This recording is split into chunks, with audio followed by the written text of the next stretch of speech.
Tudingan keterlibatan yang berujung pada laporan ke polisi dan Propam kini menghantam Ibtu Rudiana dalam kasus pembunuhan putranya Eki dan Vina.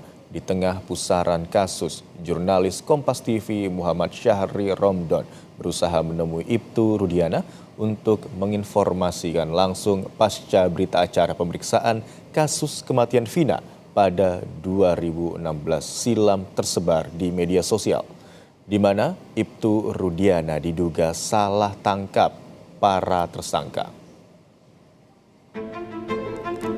Pak Rudiana dan kawan-kawan yang ada kaitannya tentang etika kepolisian untuk yang dari 2016 mereka tata cara mereka menangkap dan memperlakukan tata sakal dan kawan-kawan ya. Posisi Ibtu Rudiana dalam kasus pembunuhan putranya Eki dan Vina kian disorot. Usai dipolisikan oleh kuasa hukum Saka Tatal, Rudiana kini dilaporkan ke Propam Mabes Polri atas dugaan penyelewengan jabatan dalam penanganan awal kasus Vina. Meski demikian, Rudiana tetap bergeming. Ia pun sulit ditemui ketika jurnalis Kompas TV berusaha mengonfirmasi ke Polsek Kapetakan. Kalau Pak Kapolsek, Pak Rudiana betul di sini ya Pak tugasnya? Betul. Tugas Pak Rudiana di sini ya. Cuman sekarang bagaimana Pak? Lagi ada di lokasi atau lagi tugas keluar?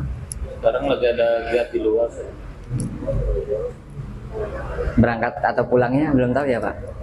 Belum tahu, nanti kadang sore kadang nggak kembali lagi. Ya, pasca kasus pembunuhan Vina kembali jadi sorotan, papan nama Rudiana di depan ruangannya pun dicopot dan tak nampak ada aktivitas di dalam. Dugaan keterlibatan Ibtu Rudiana memang sudah dibantah Mabes Polri. Menurut Kadif Humas Mabes Polri, Irjen Sandi Nugroho, Rudiana sudah diperiksa Propam Polri. Penetapan 8 tersangka kasus pembunuhan Vina dan Eki di Cirebon, Jawa Barat 2016 silam pun sudah sesuai prosedur, baik keterangan saksi-saksi dan alat bukti yang didapat oleh kepolisian. Dari Laka Lantas, kemudian ada yang nangani di TKP awal, terus ada Ibtu Rudiana sebagai ayah korban, semuanya sudah diperiksa oleh Propam maupun dari Itwasum, dan sampai dengan saat ini semuanya sesuai dengan ketentuan. Oleh karena itu, rumor yang berkembang di luar atau mungkin pendapat atau persepsi boleh, tetapi yang jelas bahwa sekali lagi penyidik melaksanakan pemeriksaan berdasarkan alat bukti yang didapatkan, baik itu keterangan saksi ataupun alat bukti yang lainnya. Humas Mabes Polri telah mengatakan bahwa proses penanganan kasus Vina dan Eki dilakukan secara prosedural dan juga profesional. Namun sejumlah tim kuasa hukum para terpidana dan juga kuasa hukum Peggy Setiawan menilai bahwa kejanggalan sudah ditemukan sejak awal penanganan ini di tahun 2016. Terbukti mereka melihat hal tersebut dalam BAP Rudiana yang dilakukan pada tanggal 31 Agustus pukul 18.30 atau 1 jam setelah para 7 terpidana atau tersangka ditangkap dan dibawa ke Polres Cirebon Kota pada saat itu. Dalam beberapa lembar ini, Rudiana juga mengatakan dia telah mengetahui bagaimana kronologinya proses pembunuhan dan juga ruda paksa terhadap Vina dan juga Eki yang pada saat itu bersama Vina. Sebelumnya, saksi Liga Akbar juga menyeratkan peran Rudiana dalam proses penyelidikan.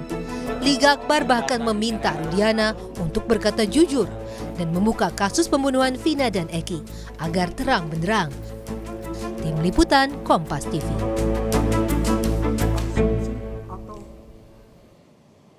Selain tudingan keterlibatan Ibtu Rudiana, Kadif Humas Mabes Polri juga membantah adanya upaya sengaja menghilangkan 2 nama yang masuk dalam DPO kasus Vina.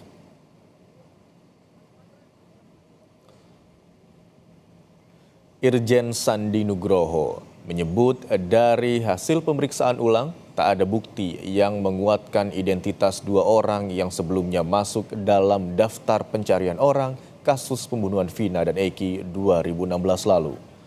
Polri pun meminta masyarakat jika memiliki informasi atau bukti terkait 2 DPO tersebut untuk segera melapor ke penyidik untuk ditindaklanjuti.